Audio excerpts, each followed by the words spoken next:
Good morning, everybody, and welcome to the Business Innovation Challenge in the 2020 CTU IT Code Fair.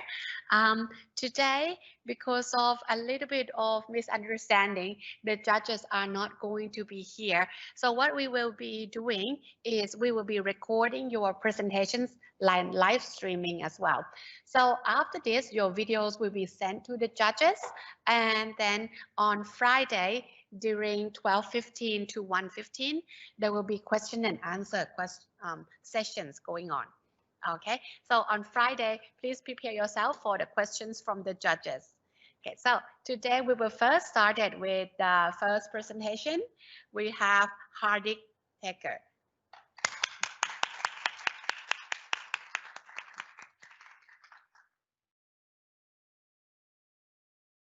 My name is Hardik, and I would like to present my slides and my solution, demo solution as a part of the Business Innovation Challenge. I'm second year undergrad student. So for this challenge, when we need to increase the speed of filtering from the huge amount of data.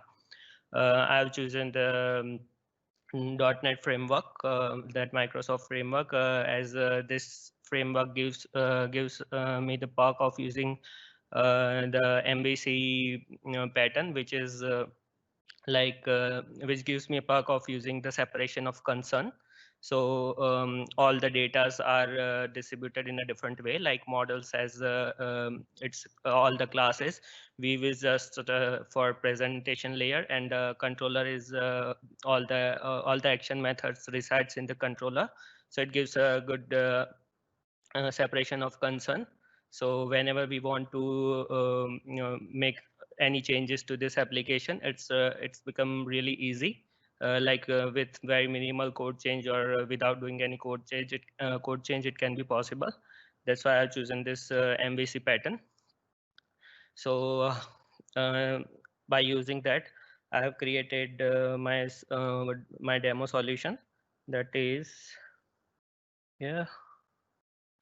So our requirement was even to authorize the people. So we can just register all the people as an admin. So I've also applied the registration and authentication into this app.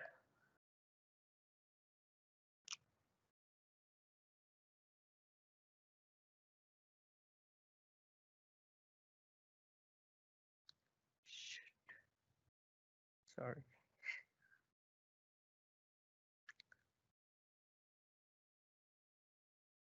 Wrong project. So here is the solution. So first we'll be log out, and if we will try to access this data, it will give us the functionality of searching the content from our database. We can search directly all the data, or we can also find something. So let's try with a Darwin, and it would be the health sector.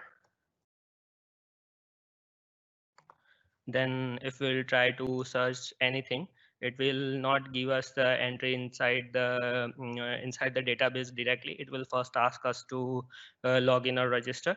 So I've already created one login. That's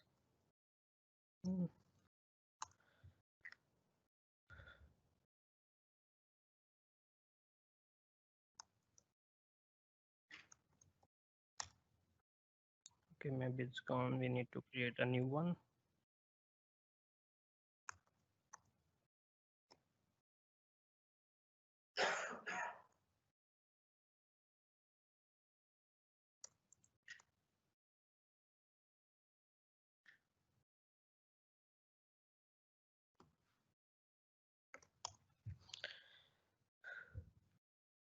So yeah, we are now logging.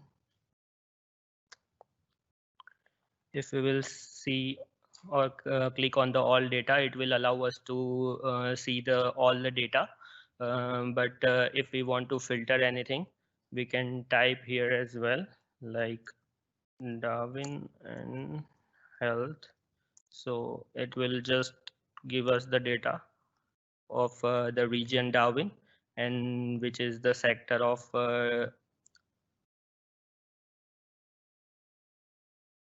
health. Yeah, it has some bug, maybe. But the thing is, to make it faster filtering, there are multiple ways that I researched and tried to implement. There were few ways, like we implement all the data, like as we can see here, like in the all data, we will dump all the data into the front end, and then we will provide the search functionality, with which what will be happen is all the request will not go to the server. That is bit safer as well. So some security attacks could be saved. So that would be good. But when I tried to think about the complexity, it was taking bigger complexity for searching twice than the if we dump data as our requirement, because what will be happened is all the data will be dumped on the front end first, and then it will be searching on a requirement. Instead, it is the best way to filter it out, and then ask server to show the data. But then after I realized that by that way, what is happening is like it's not a very fast process, because when we put the search call, it is going to the server, so it's not stateless. Then I researched and found that .NET is providing functionality of using or implementing the APIs, so that's the stateless thing. So it is giving some fast results. So we can consume that functionality by using the web services. And then I also created the database object in between my MVC and that API, so I can interact with that. It will work like this. So we have the terminal API. Client first will send the web API request. It will go to the terminal API, and then it will go to the data. So it's already been converted into the API. So filtering is very good in the API format, which is a JSON. I've created my API like this. I can show that in model. Sorry. Yep. So we once we have this web services, and when we want to make the filter calls, we just need to use any third-party application like Postman or Swagger documentation, or if we are using the Angular framework, we can also create the dictionaries, class-based dictionaries, and then make direct calls to that by any front-end development like Angular and React or any application. So it will work like the data transfer object. We need to create that. It will work as an interface. So suppose we have that MVC application, and on the other hand we have that API. So there should be one interface with which we can interact with those API directly, and it will be a really efficient way. So by that way, we need to create one data transfer object, and we can access all the data as shown in a slide. Like user will use any framework, and then it will send the web API request like put and post and get methods, and those API will directly connect it to the database. So here the main thing is about the interface. There should be an interface between our application and those web APIs, so it can interact with those APIs very easily. And these are the third-party applications like Postman. So if we want to seed the data, we can do it like this way as well, by using this API and Postmans. Thank you.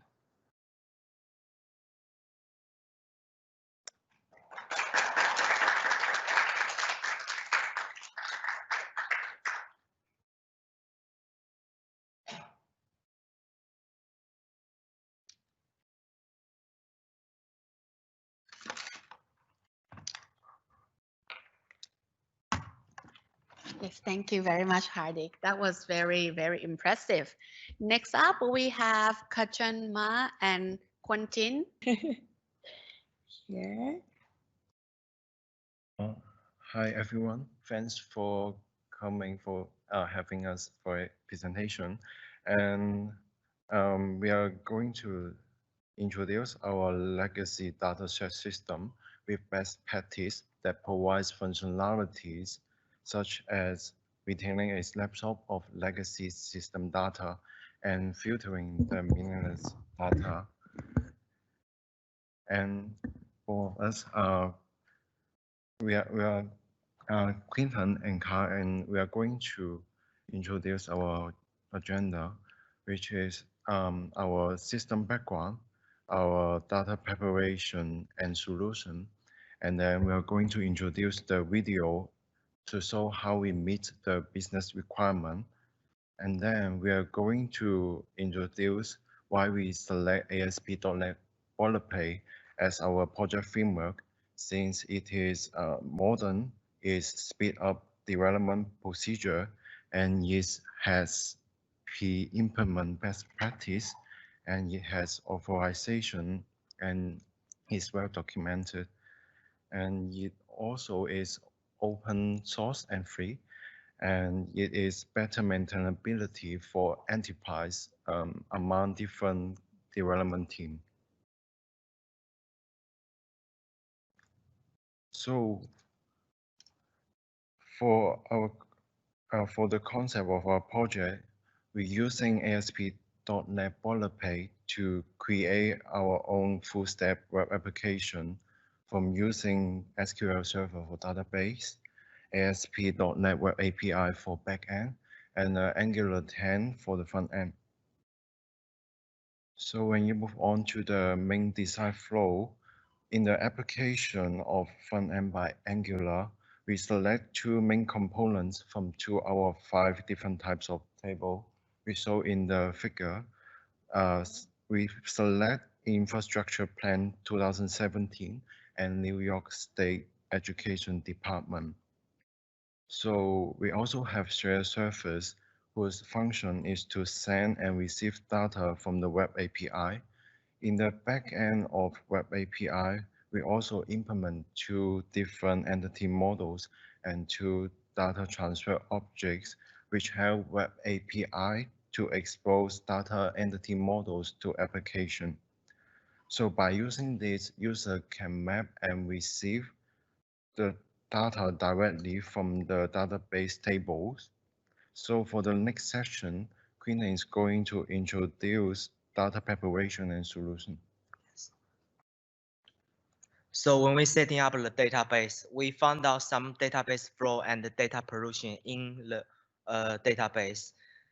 So we feel like it's very important for us to solve this problem because our project is focused on legacy data system. So in the table of infrastructure 2017 table, we found out some column name have space and special characters. So when we build up entity model in the backend, it cannot be recognized. So to solve this problem, we use NuGet package, NuGet dapper package to eliminate the independency mismatch between the entity model in a programming language and the data model in the database. So as for the other question, the other issue is like in New York Education Department, we found out some meaningless data of S. So we use the conversion data method to replace all S with 0. So we use this method to eliminate the meaningless data. So nextly, we're gonna show a short video about our project that we have done so far. It's only 1 minute. So we have one admin user. This user can access all the data and all the operation in this system. And we also have some sub user. This user for New York Education Department, and it can only access to table of New York Education Department and do the operation. So here we do the fuzzy search. So next user is for infrastructure, NTG infrastructure 2017. So it can only accessible to it is related data and do specific operation. So this video is very short because we saw our presentation only in 5 minutes. Next slide.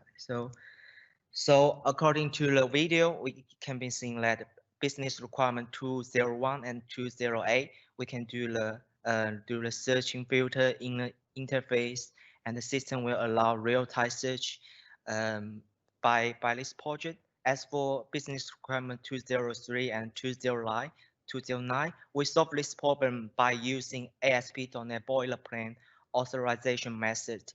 This method is to check if user is allowed to do the specific operation in our application.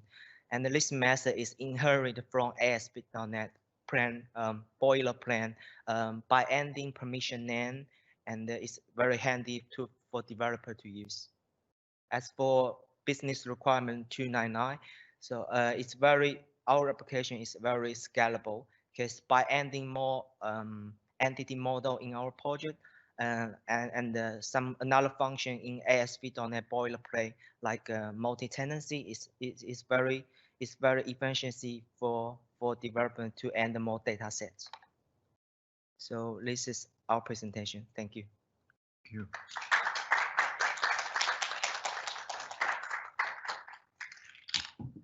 Thank you very much, Kachun and Quentin. It was very great to see how you map what you have satisfied the business requirements. That's a very good way of presenting.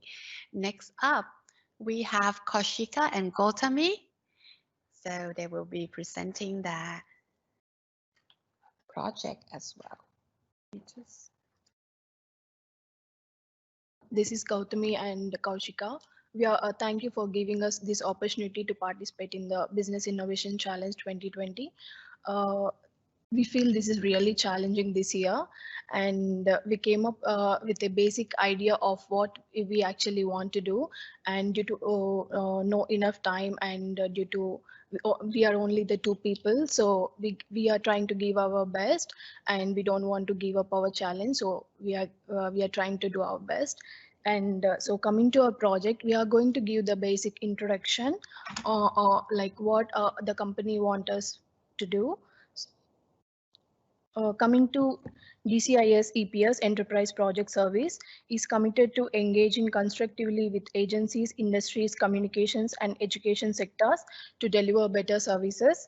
And here, what they want us to do is they are going to migrate the data from the old data into the new systems, where the replacing of the very large data into the new data sets may lose the data, like the schemas and data will be lost. So hence, for example, if you take a ticketing or billing or CRM systems, when they are replaced, the large amount of data and the schemas will be changed. So this and the company is trying to develop LDS, legacy data systems, on which few months of, for example, if you take a few months like 18 or 24 months of data, they want to replace the data, or if they want to see the data, and they need this LDS system in order to, by deciding on their policy, like whether the data should be loaded or not. So based upon the loading systems, we can use Azure and AWS, and also we can use cloud to load the data. So this is the basic idea what the company is expecting from us. So if they want to see the old data, we should able to provide them the old data, and if they want to migrate to the new data, we should also be able to provide them the new data. So coming to the requirements, the system must implement good searching, filtering, and extraction of data through a web user interface. So here in next slides, we will be sharing you how we achieved these requirements. So our idea is to present we are going to present, we have developed a simple system, and we are able to develop only part of the system. We haven't developed the whole system due to time constraint, and the system must be able to search all data fields in all tables for which the user is authorized. The system must allow real-time searches, and the system must only return records from the table for which the user is authorized to view. The search solution should be scalable so that it can efficiently search very large data sets. So these are the requirements given to us, but we have developed only a part of it. And coming to the applications we used in our technology, we are using ASP.NET Core 3.1 and C# as our language, and Entity Business Framework. We use this to establish the connection between the database and the website, and web API. And front end, we are using React.js. So the next will be continued by Kaushika. So as my friend mentioned, we are just doing the very basic model. We have just created the search functionality, not the entire thing which we did. So we just wanted to show you like how we have just done this. So I'll just play this video. Yeah, here when you, oops, sorry. Yeah, here if you see, we have just set up the connection. We are using the Entity Framework 5 model. We have used Entity Framework 5 here, and Entity Framework 5. And here next, when you see like coming to the legacy data, sorry. Like coming to the legacy data system context.cs here, this is just a metadata file. All the databases which are given to us, we have just imported, and these are in the left side. If you left side of the panel, you see all the classes, all the databases are just kept there as a classes. So this is just the metadata file which we have.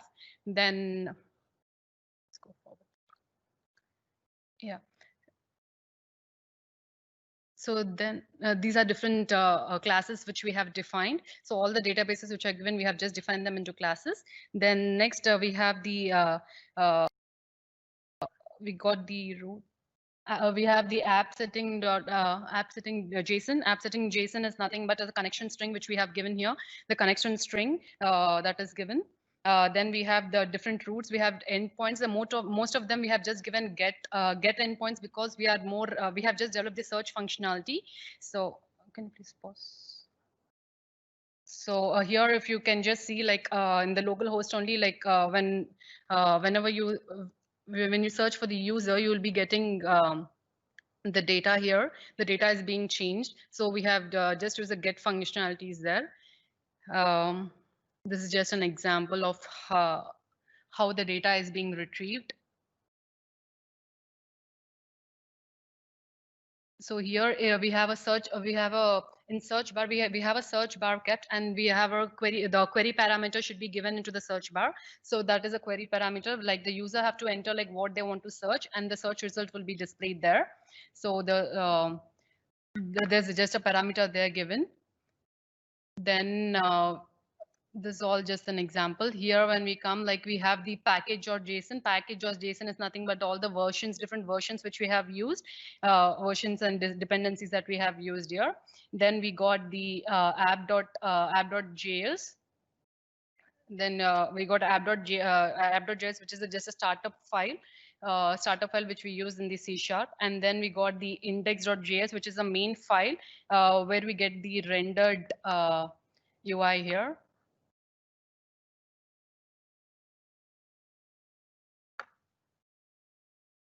The index.js is the main file in the whole thing. So here we'll just show you the very basic web interface which we have developed.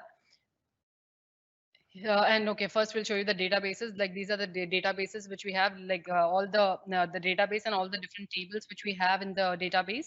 You can see everything, like what are the different sets they have, different tables they have given to us. So there are New York State Education and Territory Government, everything. Or these are all the different databases which we have. Then now this is the very basic search, and we have just developed the basic search engine. Here when you search for something, then when you search for state or something and click on search, you see like you get the description here, like from where that has been retrieved. So this is the very basic thing which we have done.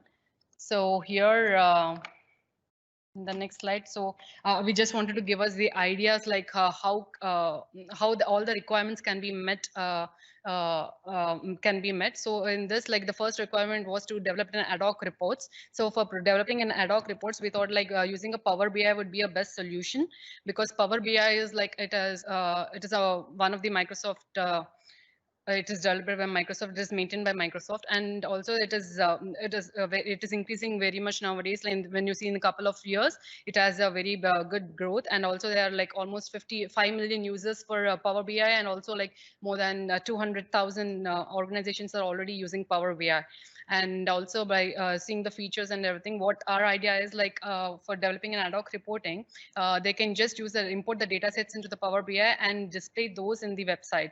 So that would be solving the first requirement which they asked for, the ad hoc reporting. So that requirement will be fulfilled by using this. And then we have used the React.js. We have used React.js as a front end.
As open, because that is whenever you're dealing with a large set of databases, like it is very the React is an open source, and it is very simple and easy to use. So we have opted for React. And what is the main a really cool part of React is that it uses the virtual DOM. So whenever you're dealing with a big databases or something, if you're doing any changes or modifications in the DOM, the performance may have a big effect. That may affect the performance. So even the even the best JavaScripts or search engines can be having an effect if there's any changes done to the DOM. But the best thing in React is that in React, it has an effective algorithm that determines the changes made in the virtual DOM and identify the changes that need to be done in the real DOM.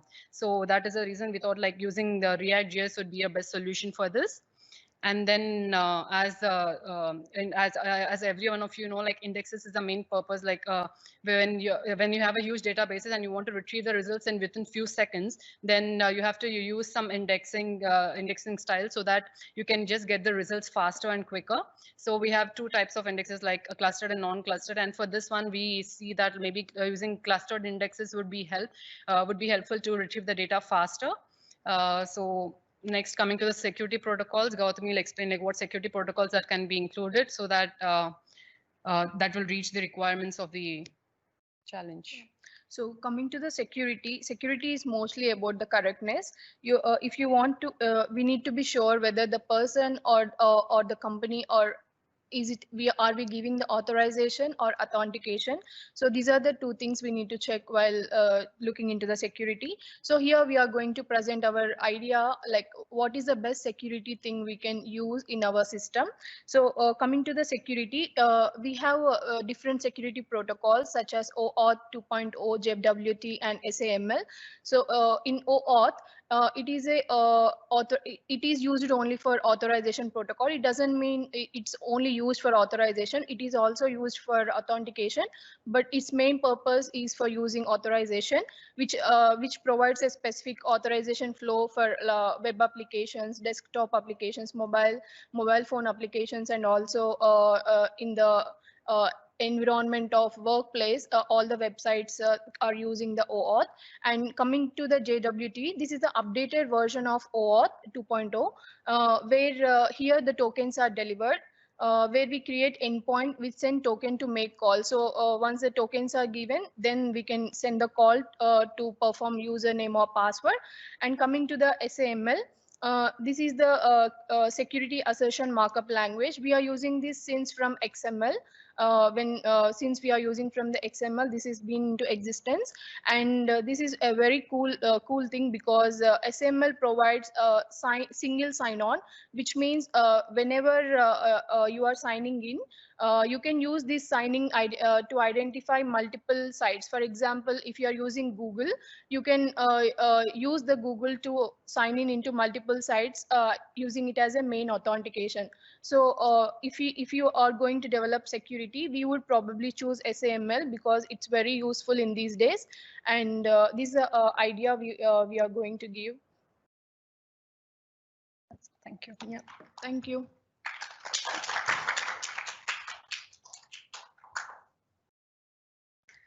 Thank you very much, Kaushika and Gautami. And it's great to see that you have tried. Okay, so the most important thing is really to try. We have a lot of people actually given up because they were thinking that they can't do it. But in my opinion, it's best to just give it a try, give it a go. You have nothing to lose. Okay, always. Yes, so next up, I have Darshana. So we are just going to be preparing for the file a little bit. Okay, let me just. Okay. So next up, Darshana Pitroda is going to be giving us what she has done for her project. Good morning to everyone. Myself, Darshana Pitroda, and today I'm going to present some highlights and quick reviews about how we access the user and admin, and how we apply in our project. The traditional problem in the legacy system is there is lack of maintenance, and the information about new technologies are missing.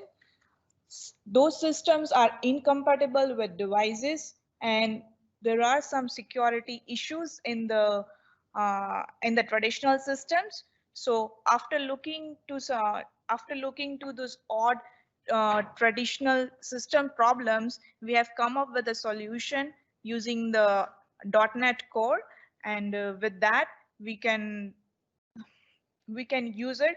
Like in the slide, I have shown a diagram that shows the 3 layers. With the help of 3 layers, like that's a presentation layer, application logic layer, and the data access layer, where we can use the libraries. And for any layer, we use one library. At the same time, if our business logic layer, if we want to do changes in our businesses, like later in future, if we want to apply more functionality, then this is the best solution.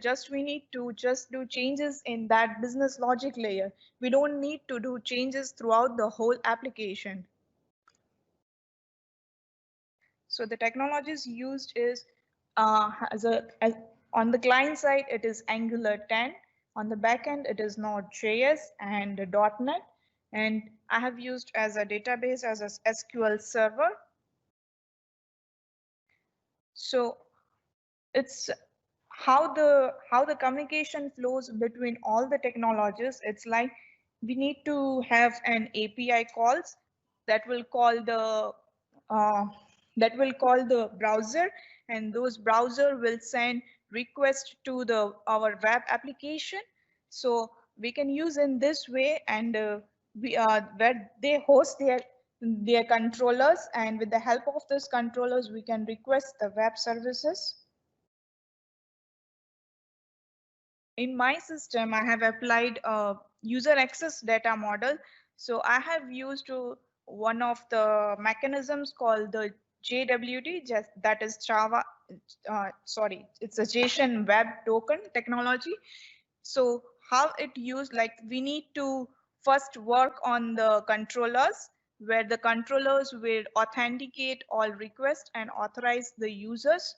So with the help of that, I have created claims and policies for specific users, admin, and moderators, and those calls are called in the Angular application by creating components or modules. And thank you.